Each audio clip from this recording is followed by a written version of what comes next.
आज उर्दू के उस साउंड की चर्चा होगी जिसको सबसे मुश्किल माना जाता है, और दरअसल मुश्किल है क्योंकि अच्छे से अच्छे कलाकारों से भी इसका उच्चारण सही नहीं हो पाता और कोई कोशिश भी नहीं करता, इग्नोर करते हैं लोग क्योंकि थोड़ा मुश्किल है। और चूँकि पहले की प्रैक्टिस नहीं है इसलिए जब माइक्रोफोन पे जाते हैं तो ज़्यादा मशक्क़त करनी पड़ती है और मशक्क़त का रिज़ल्ट ये होता है कि वो नहीं गा पाते। तो आज हम आपको पहले से बता देंगे कि इस साउंड का उच्चारण कैसे करना है, और जिससे कि आप एक बेहतर गायक बन सकें, एक बेहतर शायर बन सकें, लेखक बन सकें और अच्छे वक्ता बन सकें। नमस्कार, आदाब, सत श्री अकाल, हेलो, अल्फाज स्टूडियो में आपका स्वागत है। मैं हूं आपका दोस्त आलोक रंजन झा और हाजिर हूं एक मज़ेदार बातचीत लेकर। आज हम क और ख के साउंड की बात करेंगे। मैंने क्या कहा? क और ख, यानी कि एक क बिना नुक्ते वाला। अगर अंग्रेज़ी में इसको लिखना चाहें तो उसको के से इंगित करेंगे, के से इंडिकेट करेंगे, और दूसरा ख यानी क के नीचे नुक्ता डॉट, उसको अगर इंडिकेट करना चाहें तो उसको क्यू से इंडिकेट करेंगे, है ना। यही एक साउंड है जिसकी में कि सबसे ज़्यादा प्रॉब्लम आती है लोगों को बोलने में, और जो शब्द हैं जिसमें कि क है और जिसमें कि क है, ये लोगों को पता नहीं चलता। मुश्किल वही है, प्रॉब्लम इसलिए आती है कि जो भी हम पढ़ते हैं, लिखते हैं, सुनते हैं, वहाँ क्या होता है कि दोनों को डिफ्रेंशिएट करने का, दोनों को अलग करने का कोई प्रावधान नहीं लगाते हैं लोग कोशिश भी नहीं करते।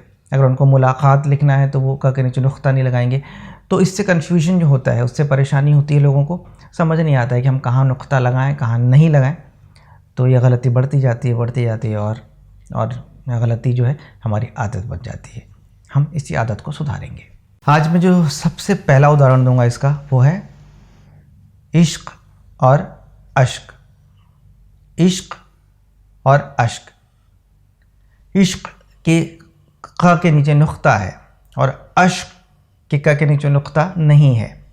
तो हम जब गाते हैं ना तो ज़्यादातर 99% लोग जो इसमें गलती करते हैं वो अश्क के क के नीचे नुक्ता लगा देते हैं, जो कि बिल्कुल गलत है। और इश्क इसके क को का बोलते हैं, जो गलत है ना। इसलिए मैं कहता हूँ कि ये जानकारी बहुत ज़रूरी है। अगर आपको सही उच्चारण समझना हो ना कि इश्क कैसे बोला जाता है, तो आप वो जो लता जी का गाया हुआ गाना है ना, सलामे इश्क मेरी जान ज़रा कबूल कर लो, ये पहली लाइन ही गौर से सुनिए, एकदम सटीक, एकदम सही नुक्ता लगा है। अभी क्या है ना, मेरे एक अंकल हैं, मतलब बहुत साइंटिस्ट रह चुके हैं और म्यूज़िक का नॉलेज है बहुत। उन्होंने एक बड़ी अच्छी बात बताई कि हिंदुस्तान में ना बहुत सारी ऐसे सिंगर्स हैं जो कि लता मंगेशकर बन सकती हैं पर नहीं बन पाती। लता जी अगर 100% है, वो 99.99 ला करके रुक जाती हैं। क्यों? बस एक यही छोटी सी चीज़, एक आध चीज़ ऐसी होती है ना। उन्होंने सुर के बारे में कही, मैं आपको शब्द के बारे में बताता हूँ। आप बस अभी जैसे ये वीडियो देख लेंगे ना, उसके बाद वो आप गाना सुनिएगा, सलामे इश्क मेरी जान ज़रा कबूल कर लो। वो जो इश्क कहती है ना, एकदम सटीक, ऐसा लगता है कि यही उच्चारण होना चाहिए, यही साउंड होना चाहिए, इससे ना ज़्यादा ना कम, है कि नहीं। तो इश्क के क में नुक्ता है, अश्क के क में नुक्ता नहीं है। पहली क्लैरिटी आज से आपके दिमाग में ये होनी चाहिए, इश्क अश्क। वैसे एक गाना बड़ा मशहूर हुआ था, ज़िंदा रहने के लिए तेरी कसम एक मुलाकात ज़रूरी है सनम।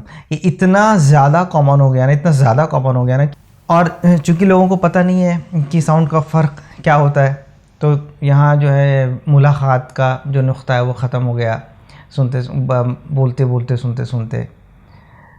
कसम का जो क के नीचे नुक्ता है वो ख़त्म हो गया। तो याद रखिएगा, पहले तो चलिए सीधी बात, मुलाकात के क के नीचे नुक्ता है, ठीक है। हम तेरे शहर में आए हैं मुसाफिर की तरह, सिर्फ़ एक बार मुलाकात का मौका दे दे। यहाँ मुलाकात और मौका दोनों में क के नीचे नुक्ता है, ठीक है ना। और सबसे अच्छी बात क्या है ना कि अगर आपको नुक्ता लगाना आ गया ना, तो शब्द ना खुद ब खुद खूबसूरत हो जाते हैं, आपको मज़ा आएगा। पर नुक्ता लगाने का ये मतलब नहीं है कि जहाँ ज़रूरी नहीं है वहाँ भी लगा दें। ये जो सेशन, ये जो वीडियो में लेके आ रहा हूँ ना, यही अवेयरनेस सब में फैलाने के लिए कि नुक्ता कहाँ ज़रूरी है, कहाँ नहीं है। तो पहले तो आप अश्क के का में नुक्ता नहीं है, ये याद रखिए। इश्क के का में नुक्ता है, ये याद रखिए। मुलाकात के का में नुक्ता है, ये याद रखिए। अभी चलिए कुछ शब्दों के बारे में जानते हैं जहाँ नुक्ते वाला क़ा है। तो अभी मैं आपको कुछ ऐसे शब्द बताऊंगा जहाँ क़ा है, यानी कि क़ा के नीचे नुक्ता है, पर हम नहीं लगाते हैं। पर ये शब्द ज़्यादातर जो हैं गीतों में, गज़लों में, बातचीत में यूज़ होते हैं और ये गलतियाँ अक्सर होती हैं, है ना। जैसे शब्द है अक़्ल, क़त्ल, क़यामत, है ना। तो क़यामत में भी क़ा के नीचे नुक्ता है। अक़्ल कहते हैं ना, तुमको अक़्ल नहीं है, तो वहाँ भी क़ा के नीचे नुक्ता है। क़त्ल, क़ातिल, जो मर्डर करता है, जो मारता है। क़वाली,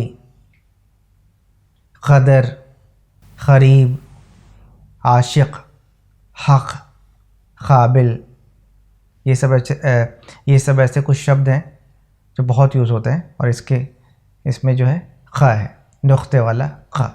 अब मैं बस थोड़े ही शब्द लिए मैंने, क्योंकि उसके लिए ज़्यादातर शब्दों को कवर करेंगे हम प्रैक्टिस सेशन में, कि इंट्रोडक्शन है, इसके लिए मैं बता रहा हूँ कि ये ऐसे शब्द थे जिसमें कि आपको नुक्ता लगाना चाहिए। ऐसे बहुत सारे शब्द हैं ऐसे, जो मैं आपको ज़रूर बताऊँगा। अब कुछ ऐसे शब्द भी लेते हैं जिसमें कि नुक्ता नहीं है और हम गलती से नुक्ता लगा देते हैं, है ना। कशिश, किराया, करम, करीम, करामत, कारगुजारी, कारखाना, काश, कामिल, ये सारे शब्द जो मैंने आपको बताए, इसमें का के नीचे नुक्ता नहीं है, तो इसमें ज़्यादा मशक्क़त नहीं करनी है, आपको सीधे का बोलना है ना। तो एक लिस्ट बहुत ज़्यादा से ज़्यादा जो शब्द हैं हम ढूंढेंगे, उसको लेकर आएंगे, एक प्रैक्टिस सेशन बनाएंगे आपके लिए, जिसमें कि हम आपको बताएंगे कि ये शब्द जो आपके दिमाग में रहने चाहिए, जिसमें कि हमको ख़ाल बोलना है या का बोलना है, नुक्ता लगाना है या नुक्ता नहीं लगाना है। पर आज के लिए ये एक इंट्रोडक्शन लेसन था, जो कि आप इसमें जो जानकारियां हैं आप दिमाग में रखें, और अगली बार से जब अगर कोई ऐसा मशहूर गाना सुने जिसमें कि ऐसे कुछ शब्द आएँ, तो आप बाय डिफ़ॉल्ट आपके दिमाग में जो है नुक्ता आना चाहिए, पॉइंट आना चाहिए। क्योंकि वो ज़रूरी इसलिए, मैं इसलिए कह रहा हूँ ज़रूरी इसलिए क्योंकि चूँकि शब्द उर्दू के हैं, अब अगर उसको साउंड उस तरह से नहीं आएगा तो फिर मतलब नहीं है ना, क्योंकि कितनी समानता है उर्दू और हिंदी में, और ये कुछ ही साउंड हैं। जैसे बताया था मैंने, फा और फ़ा, जा और ज़ा, खा और खा, गा और गा, और ये का और क़ा। तो इसमें ही हमको बस फ़र्क समझना है, बाकी जो है वो तो फिर एक ही है। हमारी जो बोलचाल की भाषा होती है इसमें तो सब है, उर्दू है, हिंदी है, सब है। तो आज के लिए इतना ही, और अगले प्रैक्टिस सेशन में हम जल्द ही हाजिर होंगे और आपको बताएंगे वो ज़्यादातर शब्द जिसमें कि हमको नुक्ता कहाँ लगाना है और कहाँ नहीं लगाना है, उसकी जानकारी होगी। तब तक के लिए आप एक काम करिए, इस जो वीडियो है इसको शेयर करिए, लाइक करिए, और चैनल को सब्सक्राइब करिए, और साथ ही वो जो बेल का बटन है उसको ज़रूर प्रेस कर दें, ताकि हमारे अपडेट्स आप तक मिलते रहें। तो दीजिए इजाज़त, जल्दी मिलेंगे। शुक्रिया, थैंक यू सो मच।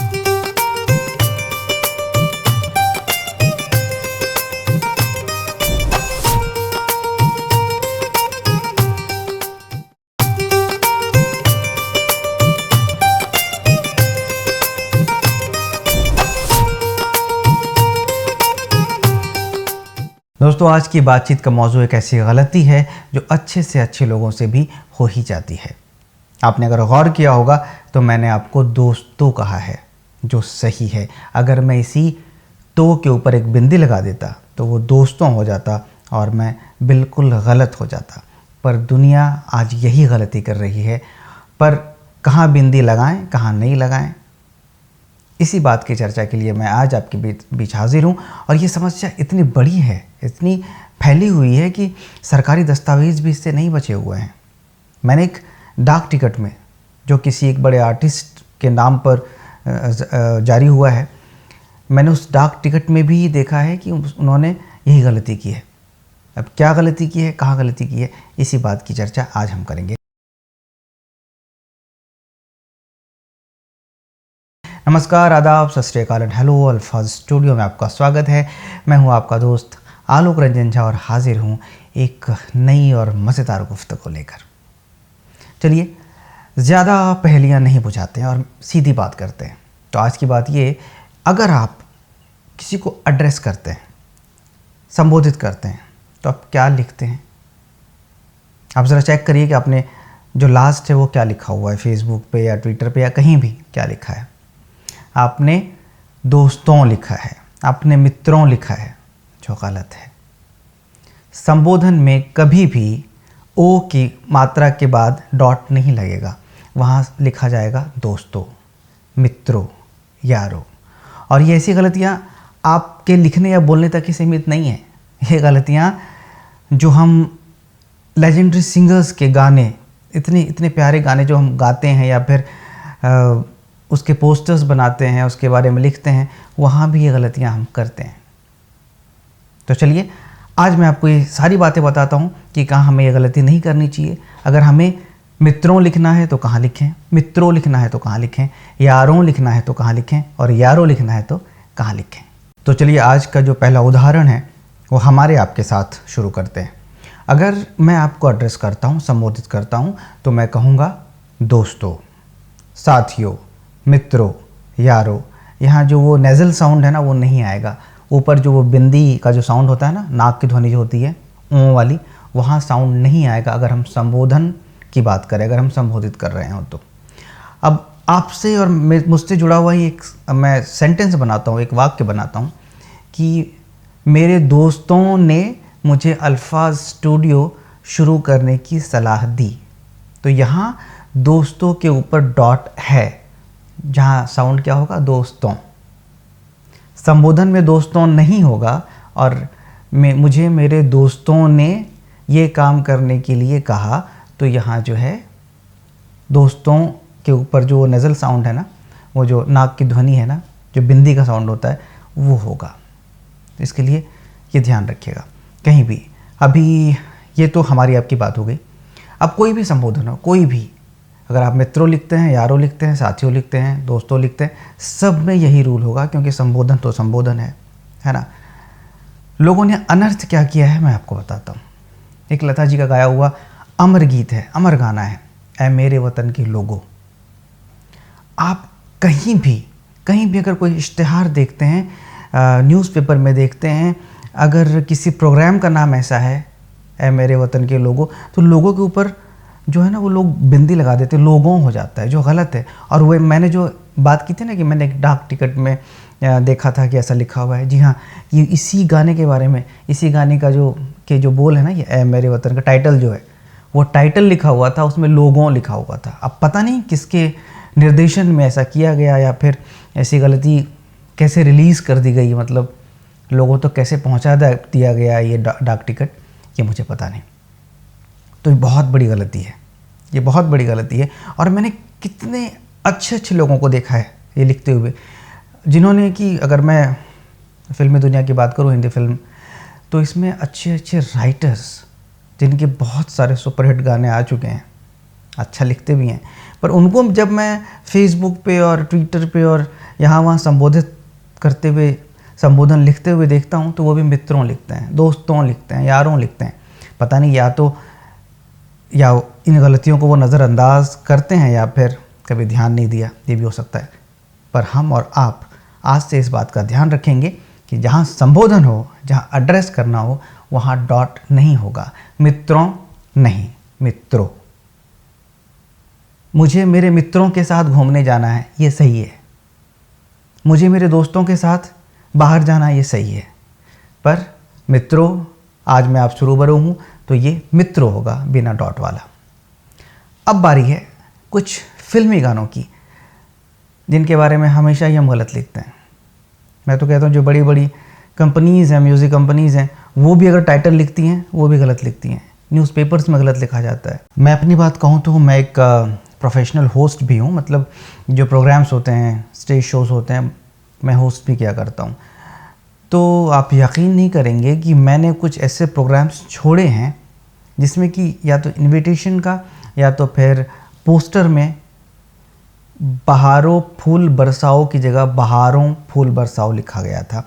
मैंने इसलिए छोड़ा क्योंकि मुझे ये लगा कि अगर ऑर्गेनाइज़र की समझदारी का स्तर ये है तो पता नहीं प्रोग्राम का स्तर क्या होगा। और आज के बाद से आप भी मूल्यांकन यही सोचकर करेंगे, क्योंकि ये गलत है।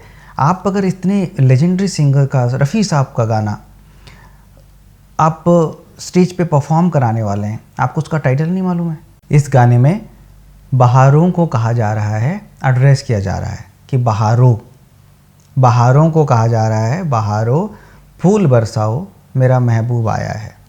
तो जहाँ एड्रेस करने की बात होगी, यही मूल मंत्र याद रखिएगा, जहाँ संबोधन हो, जहाँ एड्रेस करना हो, वहाँ आप ओ के बाद जो है बिंदी नहीं लगाएंगे। तो क्या होगा, बहारों फूल बरसाओ। और बड़ी सफाई से, बड़ी क्लैरिटी से रफ़ी साहब ने गाना गाया। पता नहीं म्यूज़िक लवर्स होने के बाद भी, जिस गाने को हम हज़ारों बार सुनते हैं, उसके बाद भी गलत कैसे गा सकते हैं।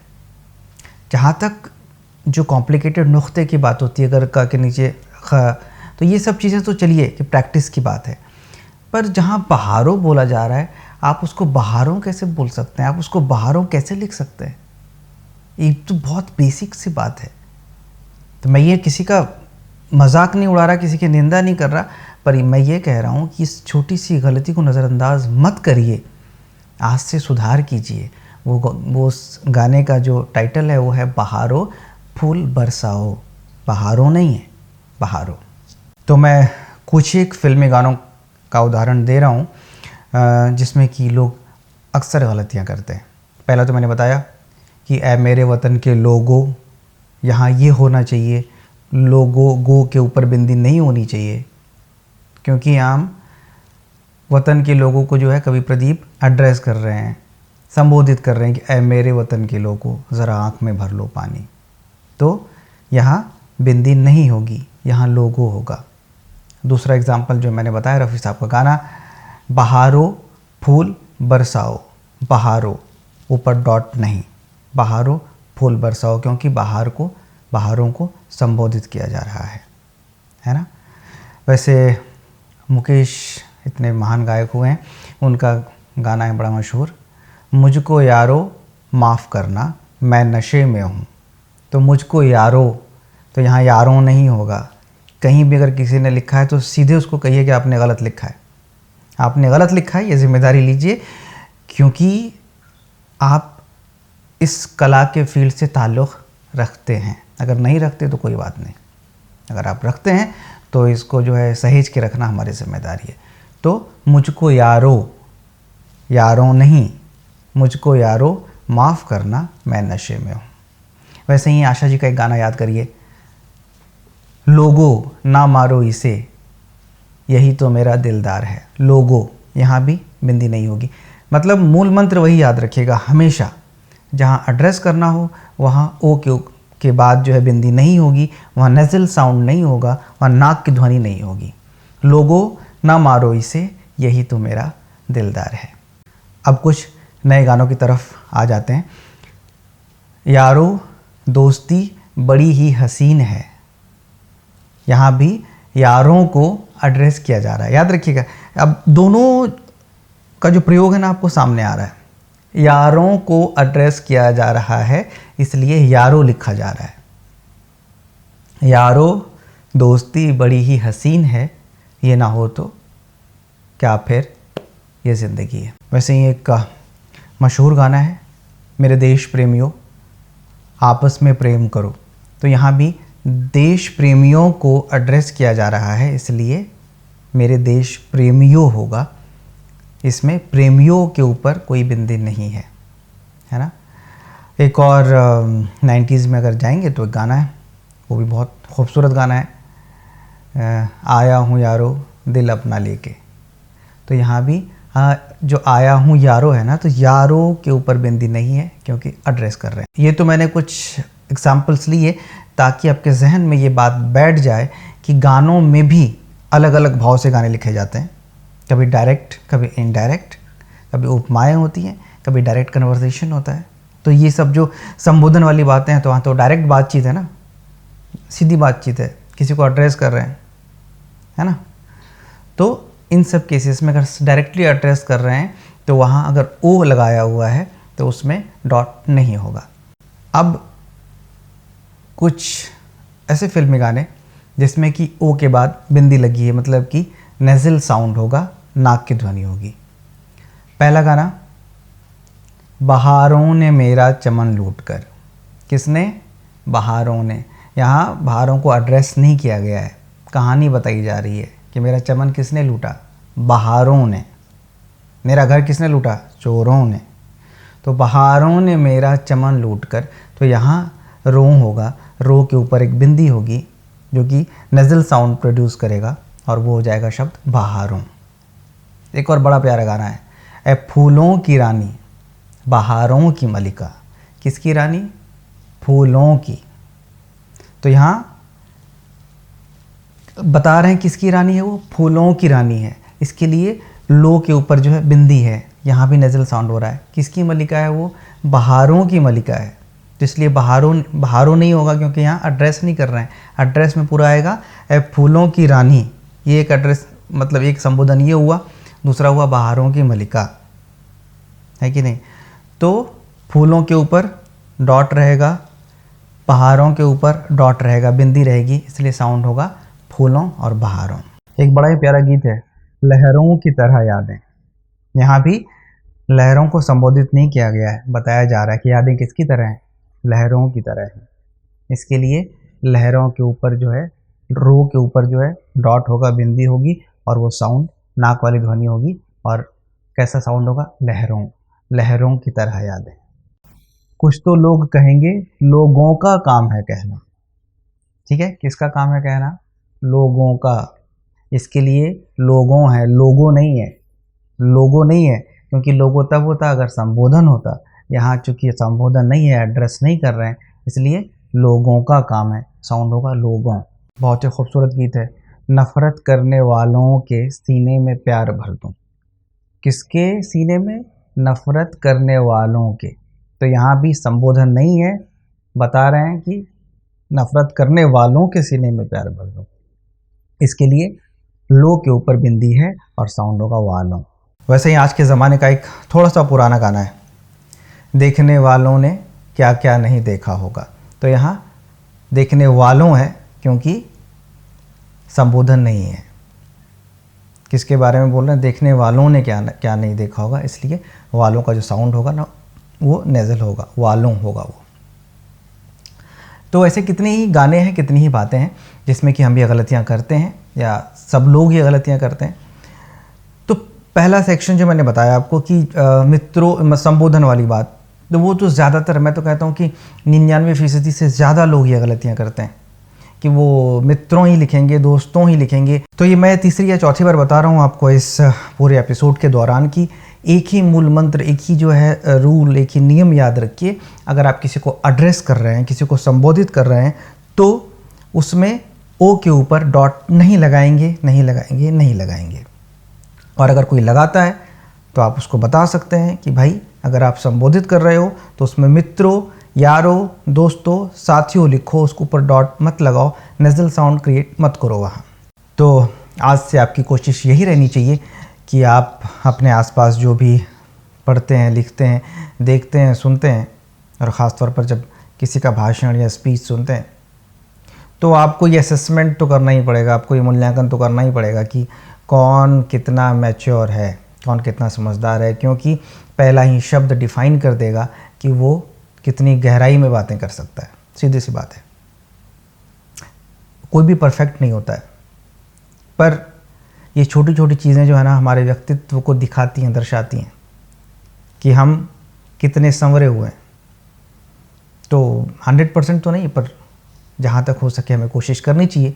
और ख़ास तौर पर अगर हम फ़नकार हैं, हम अगर शौक़ रखते हैं गाने का, लिखने का, बोलने का, लोगों के बीच जाने का, कम्युनिकेट करने का, तो कम से कम हमारा जो माध्यम है, हमारी जो भाषा है, वो कम सजी संवरी हुई और साफ़ सुथरी होनी चाहिए।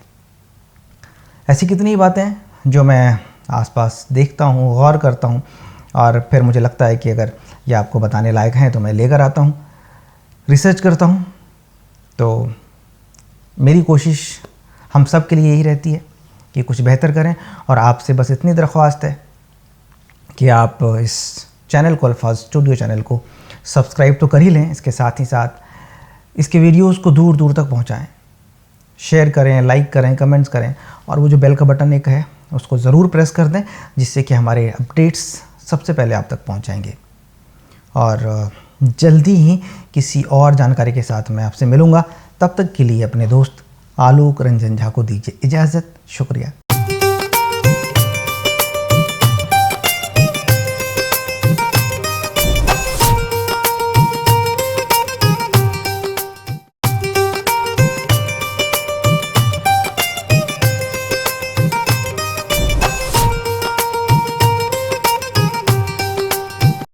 क्या होता है अगर हम नुक्ते नहीं लगाते हैं या फिर गैर ज़रूरी नुक्ते लगा देते हैं?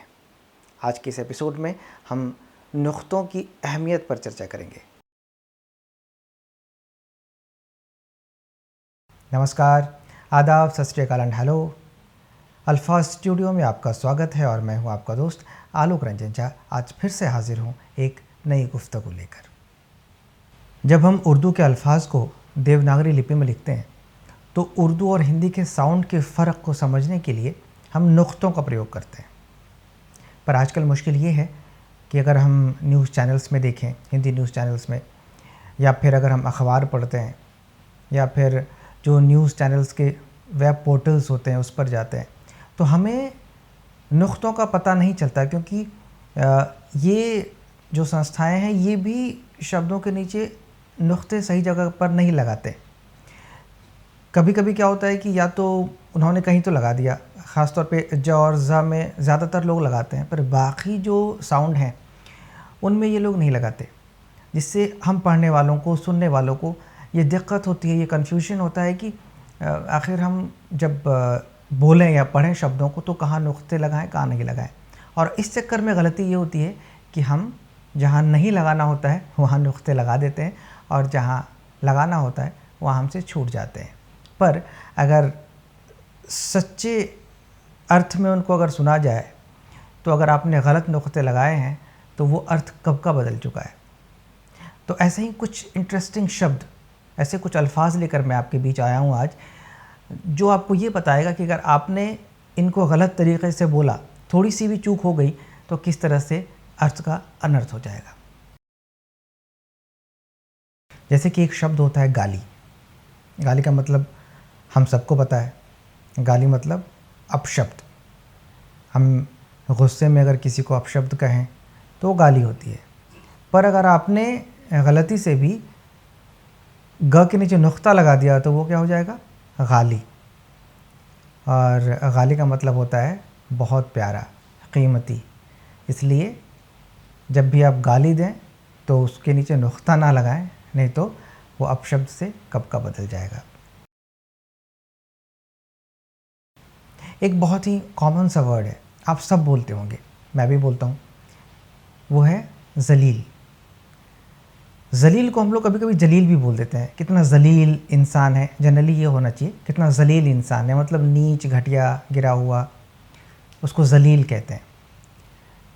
पर जनरली जो हम बोलते हैं, या बहुत सारे हमारे दोस्त, बहुत सारे हमारे आसपास के लोग बोलते हैं जलील। उनको ये पता नहीं है कि सिर्फ नुक्ता भर हटा देने से जलील का मतलब सीधा विपरीत उसका वो हो जाता है, और वो होता है महान, प्रतिष्ठित। अगर आपने गुस्से में किसी को जलील कहा है तो ठीक है, अगर आपने गुस्से में किसी को जलील कह दिया है, मतलब नुक्ता नहीं लगाया है, तो मतलब आप उसको गाली नहीं दे रहे हैं, आप उसको बुरा नहीं कह रहे हैं, आप उसको कह रहे हैं कि भाई तुम महान हो, कितने जलील इंसान हो, मतलब बहुत प्रतिष्ठित आदमी हो, बहुत प्रतिष्ठित इंसान हो आप। वैसे ही एक शब्द है जानी। जानी मतलब जान से। जैसे कि लोग प्यार से अपने चाहने वाले को, मोहब्बत करने वाले को, दोस्त को, अजीज़ को जानी कहते हैं, उदाहरण के तौर पर। और जानी का दूसरा मतलब भी होता है, जैसे जानी दुश्मन, मतलब प्रयोग होता है, मतलब तो वही है। जानी दुश्मन मतलब जान का दुश्मन। जानी दोस्त मतलब जान का दोस्त, प्यारा दोस्त। पर अगर जानी बोलने के दौरान अपने ज के नीचे नुक्ता लगा दिया तो वो क्या हो जाएगा? जानी। और जानी का मतलब होता है अवैध संबंध रखने वाला पुरुष, यानी व्याभिचारी पुरुष। इसलिए कभी भी अपने जानी को जानी मत बोलिएगा, जानी ही बोलिएगा। वैसे एक शब्द है गम, आप सब जानते हैं गम का मतलब होता है दुख। यहाँ ग के नीचे नुक्ता है तो वो गम है। पर वही हमें से ज़्यादातर लोग गम नहीं बोलते, वो गम बोलते हैं। और जब वो गम को गम बोलते हैं तो सीधे हमारा ध्यान इंग्लिश पे चला जाता है। और इंग्लिश में गम को क्या बोलते हैं? जो इंग्लिश वर्ड है गम, उसका हिंदी का अर्थ क्या होता है? गोंद। यानी कोई ये कहे कि उसे बहुत गम है, उसकी जगह उसने ये कह दिया कि उसे बहुत गम है, मतलब दुख नहीं, उसके पास बहुत गोंद है। इसलिए ध्यान रखिएगा कि गम को गम ही रहने दीजिए और गम को गम ही रहने दीजिए। ऐसे एक शब्द है अजल। मैंने पहले भी जिक्र किया है, पर जो लोग नए हैं उनके लिए भी, और मैं आपको फिर से याद दिला देता हूँ। अजल का मतलब होता है मौत, ख़त्म हो जाना। और अगर आप शायरी के शौकीन हैं या लिखना चाहते हैं, और दूसरा तो आप अजल याद रखें कि आप मौत के अर्थ में इसका प्रयोग कर सकते हैं। पर अगर आपने अजल की जगह अज़ल कह दिया, यानी कि जामे नुक्ता लगा दिया अज़ल, तो इसका मतलब होता है अनादिकाल, बिगिनिंग, प्रारंभ, जहाँ से शुरुआत। यानी एक अजल का मतलब मौत और अज़ल का मतलब शुरुआत। याद रखिएगा, कभी भी अजल को अज़ल या अज़ल को अजल मत करिएगा, अर्थ बिल्कुल ही बदल जाएंगे। बहुत ही सामान्य सा शब्द है एक आज। आज माना टुडे। कई बार मैंने सुना है, क्योंकि मैं बेसिकली जो है एक गांव से ही हूँ, तो मैंने कई बार स्टेज पे लोगों को बोलते हुए सुना है, या फिर शहरों में भी जब छोटे छोटे नुक्कड़ सभाएँ, छोटी छोटी सभाएँ होती हैं, छोटे छोटे जलसे होते हैं, तो जो अनाउंसर होता है ना, जो एंकर होता है ना, वो एक्साइटमेंट में ना आज की रात को बोलेगा, आज की रात। तो यहाँ उसको मालूम नहीं है कि यहाँ मतलब बदल गया है। आज तो टुडे है, ठीक है। आज का मतलब होता है लोभ, लालच, यानी कि वो टू नाइट को क्या बोल रहा है? आज की रात, मतलब लोभ की रात, लालच की रात। तो आप ये ध्यान रखिएगा, आप कभी भी ये गलती मत करिएगा। आज को आज रहने दीजिए, मतलब टुडे, और आज मतलब लोभ, लालच। वैसे एक लफ्ज़ है लहजा, बड़ा खूबसूरत लफ्ज़ है। लहजा का मतलब होता है टोन या मैनर। जो बात करने का टोन होता है ना, जो बात करने का मैनर होता है, उसको लहजा कहते हैं। जैसे कि आपके बात करने का लहजा बहुत अच्छा है, या उसके बात करने का लहजा मुझे बहुत पसंद आया, टोन या मैनर। पर हमारे कितने सारे ऐसे दोस्त हैं जो बिल्कुल संगीत की दुनिया से जुड़े हुए हैं, शायरी की दुनिया से जुड़े हुए हैं, पर वो लहजा को लहजा लिख देते हैं। अगर आपने ज में नुक्ता लगा दिया यहाँ, यानी कि लहजा, तो लहजा का मतलब होता है पल, मोमेंट। तो बिल्कुल कहाँ से कहाँ मतलब पहुँच गया। अगर मैंने किसी को कहा कि आपके बात करने का लहजा अच्छा है, मतलब आपके बात करने का टोन, आपके बात करने का मैनर बहुत अच्छा है, पर अगर मैंने लहजा कर दिया तो वो जो वाक्य है, वो जो स्टेटमेंट है, वो गलत हो जाएगा। क्योंकि बात करने का पल क्या होता है? तो याद रखिएगा, लहजा बिना नुक्ते वाला जहाँ है उसका मतलब टोन, मैनर, और लहजा मतलब पल, मोमेंट। एक शब्द है राज। जानते होंगे आप, राज का मतलब किंगशिप होता है ना। रामचंद्र का राज, अकबर का राज, मतलब किंगशिप। और यहाँ भी अगर आपने ज के नीचे नुक्ता लगा दिया राज, तो अर्थ बिल्कुल बदल जाएगा, और यहाँ हो जाएगा मतलब रहस्य। राज का मतलब रहस्य और राज का मतलब किंगशिप। तो ये शब्द भी आपको याद रहने चाहिए। एकदम सामान्य सा शब्द है, ख़ासतौर पर शायरी में, गीतों में, गानों में यूज़ होता है, गुल। गुल का मतलब फूल। और कई लोग जो है ना, उस गुल को गुल बोल देते हैं, यानी कि ग के नीचे नुक्ता लगा देते हैं। तो नुक्ता लगाने के बाद वो गुल गुल हो जाता है। गुल का मतलब होता है शोर शराबा, कोलाहल, हो हल्ला, उसको गुल कहते हैं। इसलिए अगर आपको फूल लिखना हो तो उसके लिए गुल लिखें, बिना नुक्ते वाला। अगर आपको शोर शराबा के लिए कोई शब्द प्रयोग करना हो, किसी शब्द का प्रयोग करना हो, तो आप उसमें गुल लिख सकते हैं। वैसे ही एक आम गलती जो हम करते हैं वो एक शब्द बोलने में, वो शब्द है ज़रा। ज़रा माने थोड़ा, है ना, ज़रा सा मतलब थोड़ा सा। पर आप गौर करिएगा, आपके आसपास के लोग, बहुत सारे लोग ज़रा को जरा बोलते हैं।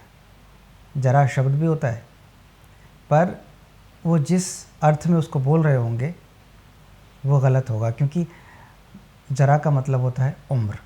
ज़रा मतलब थोड़ा और जरा मतलब उम्र, यानी कि नुक्ते वाला अगर ज़ है और वो ज़रा है तो उसका मतलब थोड़ा, और अगर आपने नुक्ता हटा लिया, जरा बोल दिया, तो उसका मतलब उम्र।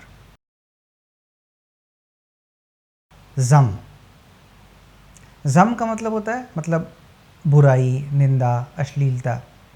अगर आपने वही ज़म के यानी ज़ के वाला नीचे जो नुक्ता है वो हटा दिया तो वो हो जाएगा क्या, जम।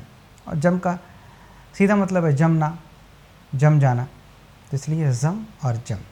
और एक और बड़ा सामान्य सा शब्द है, वो है जी। जी का मतलब या तो हम लोग हाँ के लिए प्रयोग करते हैं, जी साहब, जी सर, जी मैडम, या फिर जी का मतलब दिल भी होता है कि जी नहीं लगता है। जी का मतलब तबीयत भी होता है कि जी ठीक नहीं है, आजकल तबीयत ठीक नहीं है। अगर आपने उसी जी को जी बोल दिया, यानी कि ज के नीचे नुक्ता लगा दिया, तो जी का मतलब हो जाएगा वाला, रखने वाला। कैसे बताता हूँ, अगर कोई अक्लमंद है तो उसको जी अक्ल भी बोल सकते हैं, मतलब अक्ल वाला। एक शब्द जिसका प्रयोग आप अक्सर करते हैं वो है ज़ार। सीधे नहीं करते होंगे आप, गुलजार तो बोलते होंगे। तो ज़ार का मतलब होता है गार्डन, और गुलजार मतलब क्या होगा, फूलों का गार्डन, फूलों का बगीचा। तो ज़ार की बात करते हैं, ज़ार का मतलब होता है गार्डन, ठीक है। पर हमने बहुत सुना है कि लोग गुलजार को गुलजार भी बोलते हैं। तो यहाँ जार का मतलब मालूम है क्या होता है, अगर आपने ज़ का नुक्ता हटा लिया तो जार का मतलब हो जाएगा हिंसा, खून खराबा। हिंसा को बोलते हैं जार। जार मतलब गार्डन और जार मतलब हिंसा, तो लगभग जो है वो विपरीत अर्थ वाले ही शब्द हो जाते हैं। हम एक शब्द में और कंफ्यूज होते हैं, वो है जारी। जारी को हम लोग कभी कभी जारी बोल देते हैं कि लोक हित में जारी, गलत है, क्योंकि वहाँ मतलब बदल गया। जारी भी शब्द है, पर जारी का मतलब क्या बताता हूँ मैं।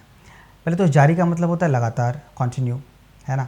जारी का मतलब होता है क्राइंग, रोना, इसलिए लोक हित में जारी होगा। लोक हित में कोई जारी नहीं हो सकता, याद रखिएगा। जारी मतलब क्राइंग और जारी मतलब कंटिन्यू या लगातार। जाल, जाल का मतलब आप जानते हैं, नेट। नेट को जाल बोलते हैं। अगर आपने कभी भी गलती से जाल को जाल कह दिया तो जाल का मतलब होता है सफ़ेद बालों वाला बूढ़ा, उसको जाल कहते हैं। जानू एक शब्द होता है। जानू आप अपने जो है प्रेमी या प्रेमिका को कहते हैं, प्रेम से, प्यार से, जानू। तो जानू तो ठीक है, अगर आपने ज़्यादा प्यार से उसको जानू कह दिया तो जानू का मतलब होता है जांग। तो कभी भी जानू को आप जानू नहीं कहिएगा, क्योंकि जानू का मतलब प्रेमी यानी प्रिय लगने वाला व्यक्ति, और जानू का मतलब होता है जांग। जद मतलब कि अपने रेंज में या किसी के रेंज में, जद उसकी जद में है या फिर पुलिस की जद में है, ऐसा कुछ। तो जद का मतलब होता है रेंज। और जद, अगर आपने उस जद को जद बोल दिया, जो कि ज़्यादातर लोग बोलते हैं, तो जद का मतलब होता है दादा, नाना, ग्रैंडफादर। तो इसलिए जद और जद दोनों अलग अलग हैं। ज़माना कॉमन सा वर्ड है, सबको मालूम है। ज़माना मतलब क्या, दुनियादार, दुनिया। और उसमें अगर अपने ज़्यादातर लोग, ज़्यादा आप अगर गौर करेंगे तो बहुत सारे लोग ज़माना को जमाना बोलते हैं। तो ज़माना का मतलब क्या होता है, जमा देना। जैसे दही जमाते हैं, बर्फ़ जमाते हैं, तो इसलिए ज़माना इज़ जो आप क्या है, दुनिया है जो, और ज़माना का मतलब होता है जमा देना। तो ये भी जो है नुक्ते का ही फ़र्क है दोनों में। अब मैं एक आपको इंटरेस्टिंग शब्द बताने वाला हूँ। जन का मतलब तो आप जानते होंगे, जन मना आदमी, इंसान, है ना। पर अगर आपने जन को जन कह दिया, यानी कि ज के नीचे नुक्ता लगा दिया, तो उसका मतलब हो जाता है औरत, पत्नी। याद रखिएगा, बस एक नुक्ते भर का फ़र्क है। और आदमी कब औरत बन जाए ये पता नहीं चलेगा। इसलिए हमेशा ध्यान रखिए, जन का मतलब आदमी, जन का मतलब औरत या पत्नी। आपने जंग शब्द सुना ही होगा। जंग का मतलब होता है युद्ध, लड़ाई, पर जंग भी एक शब्द होता है। जंग किसको बोलते हैं? जो लोहे में जो जंग लग जाता है ना, उसको जंग कहते हैं, याद रखिएगा। जो लड़ाई वाला है वो जंग है, बिना नुक्ते वाला जा, और जो लोहे में लगता है उसको जंग कहते हैं, उसमें नुक्ता होता है।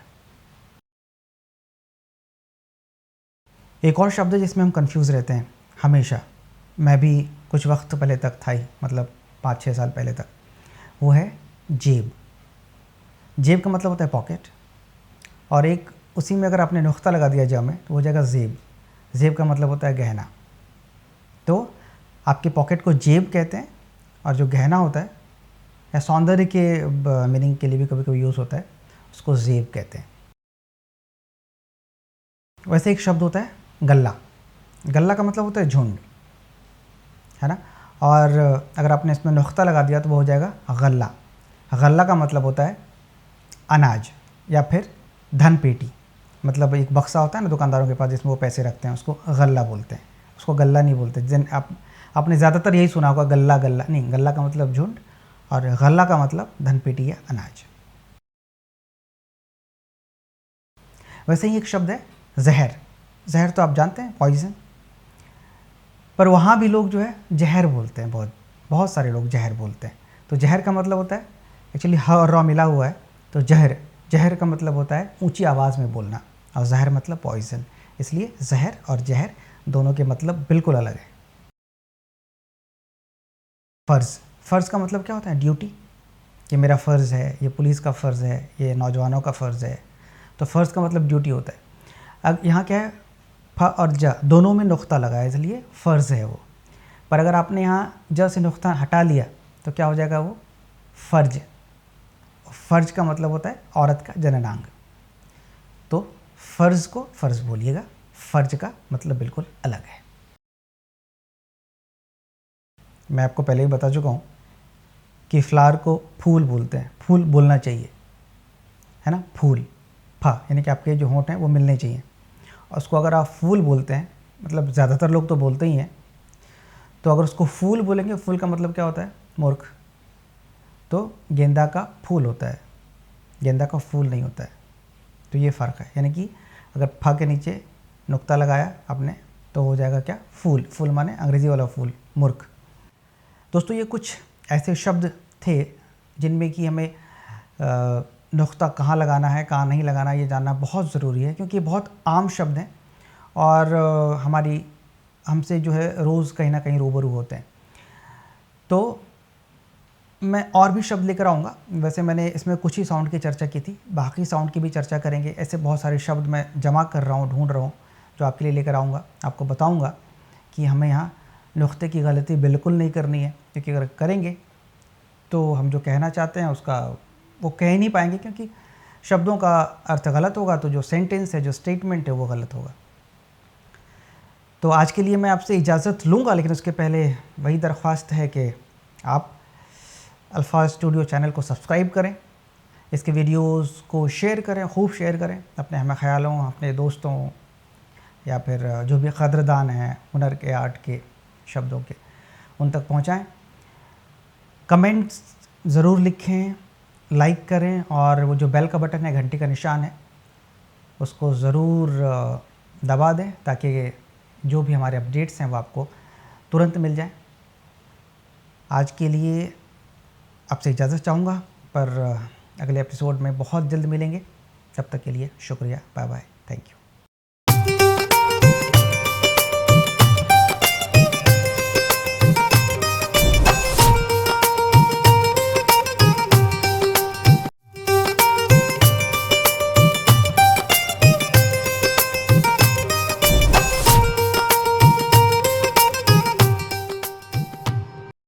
आज हम ऐसे आइडेंटिकल शब्दों की बातें करेंगे जो दिखने में तो एक जैसे होते हैं पर उच्चारण में अलग, और अर्थ में यानी मतलब में तो बिल्कुल ही अलग होते हैं, कभी कभी तो विपरीत भी होते हैं। और इन सब की एक ही वजह है, वो एक डॉट यानी कि नुक्ता।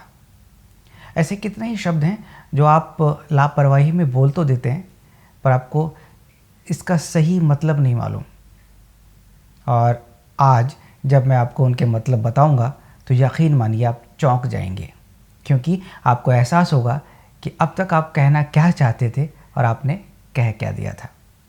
वैसे इसी टॉपिक पर हमारा एक और एपिसोड आ चुका है, ये इसका दूसरा हिस्सा है, पर आज भी बहुत ही इंटरेस्टिंग जानकारी लेकर मैं आपके सामने हाजिर हुआ हूँ। उम्मीद है ये वीडियो आपकी जानकारी में थोड़ा बहुत इजाफा ज़रूर करेगा। नमस्कार, आदाब, सत श्री अकाल एंड हेलो। अल्फाज स्टूडियो में आपका स्वागत है। मैं हूं आपका दोस्त आलोक रंजन झा और हाजिर हूं एक नई गुफ्तगू लेकर। एक गाना बड़ा ही मशहूर हुआ है, वो है मेरे रश्के कमर। आपकी ज़बान पर भी होगा, हर किसी की ज़बान पर है, क्योंकि बहुत ही मशहूर गाना है। आप गाते होंगे, पर क्या मालूम है आपको कि इसका मतलब क्या है? रश्के कमर, रश्क ए कमर, इजाफा हुआ ए से। रश्क का मतलब होता है ईर्ष्या करना, ईर्ष्या, जलन। और कमर याद रखिएगा, ये का नहीं है, ये क है, क के नीचे नुख्ता है। कमर इसका मतलब होता है चांद। मतलब कि आप अपनी महबूबा को कह रहे हैं कि तुम इतने खूबसूरत हो कि चांद को भी तुमसे ईर्ष्या होती है, यानी कि सीधे शब्दों में चांद से भी ज़्यादा खूबसूरत। सोचिए कितना खूबसूरत शब्द है ये। इसको अगर आप गलत गाएंगे, गलत बोलेंगे तो हर जानकार के को दुख होगा, उसके दिल पर चोट पहुंचेगी। कैसे गलत गाते हैं आप, मैं बताता हूँ। आप इसको गाते होंगे रश्के कमर, हर कोई गाता है, हर कोई गाता है। यहाँ आप जो कमर गाते हैं, बिना नुख्ता वाला जो का गाते हैं, उसका मतलब होता है वेस्ट। कमर, आपकी जो कमर होती है, आपके शरीर का जो अंग है, यानी आप महबूबा को क्या बोल रहे हैं कि तुम कमर यानी कि वेस्ट से ज़्यादा खूबसूरत हो। बोलना था कि अब तुम चांद से ज़्यादा खूबसूरत हो, पर यहाँ चांद की जगह कमर आ गया। तो आपकी जो उपमा है ये तो बिल्कुल गलत हो गई, यहाँ तो रोमांस यही ख़त्म हो गया। तो अब ये तो बात थी कि जिनको नुख्तों का ख्याल नहीं आता, जो सही शब्द नहीं जानते। कभी कभी हम क्या करते हैं, हम कंफ्यूज जब होते हैं कि नुख्ता कहाँ लगाना है और कहाँ नहीं लगाना है, तो हम ये जो रश्क है ना, इस वाले रश्क के क के नीचे नुख्ता लगा देते हैं, तो हो जाता है क्या, रश्क, रश्क़े कमर। अब देखिए यहाँ क्या गड़बड़ी हो गई, आपने दोनों का में नुख्ता लगा दिया, तो रश्क, नुख्ता वाला जो रश्क है, इसका मतलब होता है तीर चलाना या बाण चलाना, और कमर मतलब चांद, मतलब चांद का बाण। तो ये भी कुछ ऐसे ख़ास मतलब नहीं हुआ, तो यहाँ भी चीज़ गलत हो गई, है ना। तो कहने का मतलब ये है कि अगर इतने खूबसूरत अल्फाज लिखे जाते हैं, बनाए जाते हैं, तो हमें उनको बोलने का शऊर भी होना चाहिए, हमें तरीक़ा मालूम होना चाहिए, तो हम सही उपमा दे पाएंगे। ऐसे कितने ही शब्दों को लेकर आज हम लोग बातचीत करेंगे, जिसमें कि थोड़ी सी गलती, आपकी हमारी थोड़ी सी गलती अर्थ को बिल्कुल बदल देती है। तो चलिए आइए उन शब्दों के बारे में बात करते हैं जो कि आज का विषय है, जो आज का टॉपिक है। लेकिन उसके पहले आपको मुझसे ये वादा करना पड़ेगा कि अब अगर आप गाएंगे तो आप गाएंगे मेरे रश्के कमर। रश्क वाले क में नुख्ता नहीं लगाएंगे और कमर वाले ख में नुख्ता लगाएंगे, ठीक है। तो शब्दों की शुरुआत यहीं से लेते हैं। पहले तो रश्क,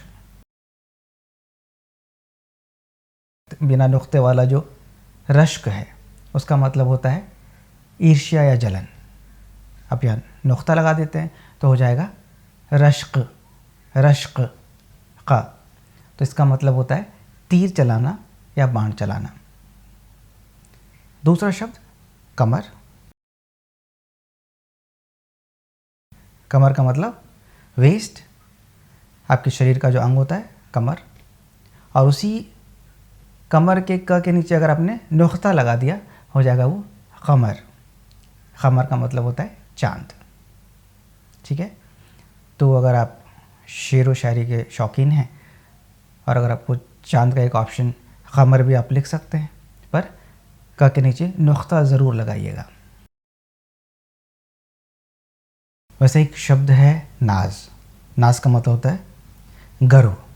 मुझे अपने देश पर नाज है, मुझे अपनी संस्कृति पर नाज है, मुझे अपने पराक्रम पर नाज है ना। अगर इसी नाज के ज़ का नुक्ता हटा लिया तो क्या बन जाएगा, नाज। और नाज का मतलब होता है, सोचिए, नाज का मतलब होता है गेहूँ, गेहूँ जिससे आटा बनता है। तो कहाँ नाज, कहाँ गर्व की बात कर रहे थे और कहाँ वहाँ से हम गेहूँ तक पहुँच गए। इसलिए याद रखिएगा नाज और नाज का ये फ़र्क। वैसे ही एक शब्द होता है ज़िद। ज़िद का मतलब होता है हठ, है ना, बहुत ज़िद्दी इंसान है, बहुत ज़िद करता है, तो ज़िद का मतलब हुआ हठ। और उसी ज़िद का किज़्ज़ा का नुक्ता हटा दीजिए तो बन जाएगा वो जिद। जिद का मतलब होता है पराक्रम, साहस, है ना। कितना फ़र्क है दोनों में। एक शब्द है बहुत ही कॉमन, सागर। सागर मतलब क्या, समुद्र। चलिए मैं इसका उदाहरण गाने से देता हूँ। सागर किनारे दिल ये पुकारे, तू जो नहीं तो मेरा कोई नहीं है। तो यहाँ जो किशोर दा वाला गाना है ना, तो यहाँ सिंपल सागर है, समुद्र वाला सागर। और अब आगे बढ़ते हैं। सागर की ग के नीचे आप नुक्ता लगा दीजिए, डॉट लगा दीजिए, तो क्या हो जाएगा वो, सागर। सागर के ग के नीचे नुक्ता लगा दीजिए तो वो क्या बन जाएगा, सागर। और इस सागर का मतलब होता है जाम। जाम मतलब जिसमें शराब पीते हैं, है ना। अब किशोर दा से उठ के रफ़ी साहब के पास आ जाइए। तो यहाँ सागर का एग्जाम्पल देता हूँ मैं आपको। कोई सागर दिल को बहलाता नहीं, बेखुदी में भी करार आता नहीं। वैसे ये गाना जो है ना, कोई सागर दिल को बहलाता नहीं, इसमें बहुत कुछ सीखने के लिए है। आप देखिए ना कि सागर, पहले तो आप यहाँ सीखेंगे कि गा में नुक्ता लगाना है, बेखुदी खा में नुक्ता लगाना है, करार वहाँ भी आपको नुक्ता लगाना है। तो तीन साउंड तो आप यहीं सीख गए। इसके लिए मैं कहता हूँ कि पुराने गायकों को सुनिए, पुराने शायरों के अशार सुनिए, तो क्या होगा कि आपको बिल्कुल क्लैरिटी मिलेगी कि कहाँ कैसे बोलना है। क्योंकि अभी देखिए ना, आप अल्फाज स्टूडियो से जुड़ने के बाद आपको ये पता चल गया होगा कि अब तक हम कितने गलत थे, है कि नहीं। चलिए अब आगे बढ़ते हैं। सबसे पहले तो हम जानते हैं कि ये ज़िला क्या है।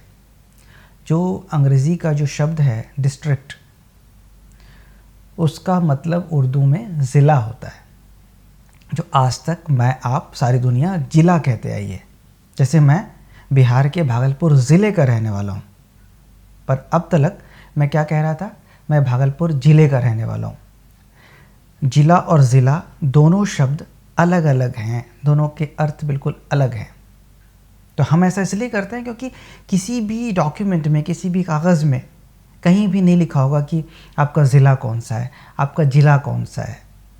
तो यही गलती हमें दूर करनी है, क्योंकि हम सब जो हैं अल्फाज स्टूडियो के जो है परिवार के सदस्य हैं, तो हम जो है शुद्धता की तरफ जा रहे हैं। तो चलिए सीधे पॉइंट पे आते हैं। डिस्ट्रिक्ट का मतलब ज़िला। आप हिंदुस्तान के किस ज़िले के रहने वाले हैं, किस डिस्ट्रिक्ट के रहने वाले हैं। और जो ज़िला हम बोलते थे, उस ज़िला का मतलब होता है रोशनी।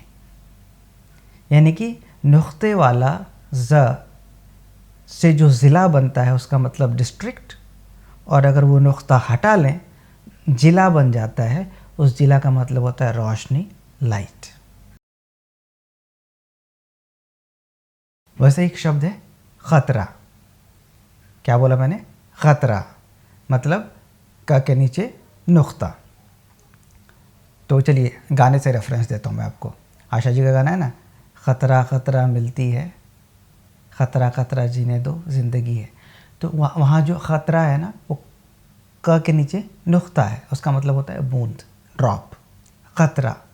और उसी का अगर आपने गाने में, क्योंकि ये भी बहुत मशहूर गाना है, बहुत सारे लोग आते हैं स्टेज पे, तो मैंने बहुत सुना है, इवन रेडियो प्रोग्राम्स में रात को जो गोल्डन एरा वाले सॉन्ग्स आते हैं, इसमें भी बहुत बजता है। तो जो स्टेज पे गाते हैं ख़ास तौर पर उनके लिए ये गुजारिश है कि अगर आप ख़तरा को कतरा कर देंगे तो क्या बन जाएगा मालूम है, कतरना होता है ना, काटना, मतलब कतरा कतरा मिलती है, मतलब टुकड़ा टुकड़ा, काटा हुआ। तो ये कोई मतलब हुआ नहीं। जो शायर कहना चाहते तो वो अपने मतलब ही चेंज कर दिया। शायर कहते हैं ख़तरा ख़तरा मिलती है, मतलब बूंद बूंद मिलती है। तो याद रखिएगा, ख़तरा मतलब बूंद और कतरा मतलब काटा हुआ, मतलब कतरा मतलब काट दिया, कुतर दिया, ऐसा। वैसे एक शब्द है जिंदा। जिंदा आप सब जानते हैं, हम सब जिंदा हैं। जिंदा है तभी तो बात कर रहे हैं। जिंदा मतलब अलाइव। पर ये थोड़ा सा यहाँ पॉइंट वाला जो मसला है ना, थोड़ा अलग है। हम जो है नुक्ते में नीचे डॉट की बात करते थे ना, यहाँ जिंदा में डा के ऊपर अगर हम चंद्र बिंदु लगा दें या एक पॉइंट डाल दें तो हो जाएगा जिंदा। क्या हो जाएगा? जिंदा। तो जिंदा का मतलब होता है कैद। कैद। जिंदा मतलब अलाइव, और अगर दा के ऊपर आपने एक पॉइंट लगा दिया या फिर चंद्र बिंदु लगा दिया तो हो जाएगा जिंदा। जिंदा का मतलब होता है कैद। वैसे एक शब्द है गरज। गरज का मतलब होता है स्वार्थ। जैसे खुद गरज, वो अपनी गरज से आया था, मतलब अपने स्वार्थ के लिए आया था। मैं अपनी गरज से वहाँ जाता हूँ, मैं अपनी गरज से आपसे बात करता हूँ, मैं अपने स्वार्थ से, मतलब गरज का मतलब स्वार्थ। अगर इसी गरज को हम, आप खुद सोचिएगा, हम लोग गरज नहीं बोलते हैं, हम लोग गरज बोलते हैं। अरे वो अपनी गरज से आया था। तो यहाँ गरज का मतलब अलग हो गया। गरज का मतलब होता है गरजना, चिल्लाना, गर्जन जो होती है। तो इसलिए अगर स्वार्थ के सेंस में बात करनी हो तो आप गरज बोलेंगे, गरज नहीं बोलेंगे। गरज माने स्वार्थ और गरज माने गरजना, उसकी जो गर्जन होती है उसको कहते हैं। ये तो कुछ एक शब्द हैं जो आम जिंदगी में प्रयोग किए जाते हैं और हम ज़्यादातर इनमें गलतियाँ करते ही करते हैं। पर आज से हम सब गलतियाँ नहीं करेंगे, क्योंकि जब जागो तभी सवेरा। आज से हमारे लिए सवेरा हो चुका है, क्योंकि हम अगर गलत बोलेंगे तो आज से हमको ये समझ में आ जाएगा कि हमने क्या कहना चाहा था और क्या कह दिया है। तो जो भी कहना चाहते हैं वही कहिए, और उसके लिए अगर कोई भी दिक्कत होती है, किसी शब्द का अर्थ मालूम नहीं होता है, वो तो हम खुद से ही अल्फाज स्टूडियो आपकी खिदमत में हाजिर करेगा। लेकिन अगर आपको कोई ऐसे भी अल्फाज मिलते हैं जिसके बारे में आप जानना चाहते हैं तो आप हमें कमेंट बॉक्स में लिख सकते हैं। तो ये सिलसिला तो जारी रहेगा।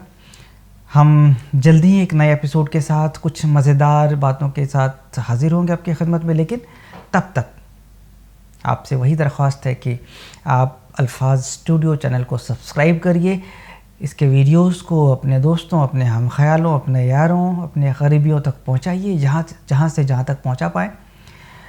लाइक करें, कमेंट्स करें, और जो बेल का बटन है उसको भी प्रेस कर दें, उसको दबा दें, जिससे कि हमारे जो भी अपडेट्स होंगे, हमारा जो भी नया काम होगा आपके लिए, वो आप तक उसका नोटिफिकेशन पहुंच जाएगा।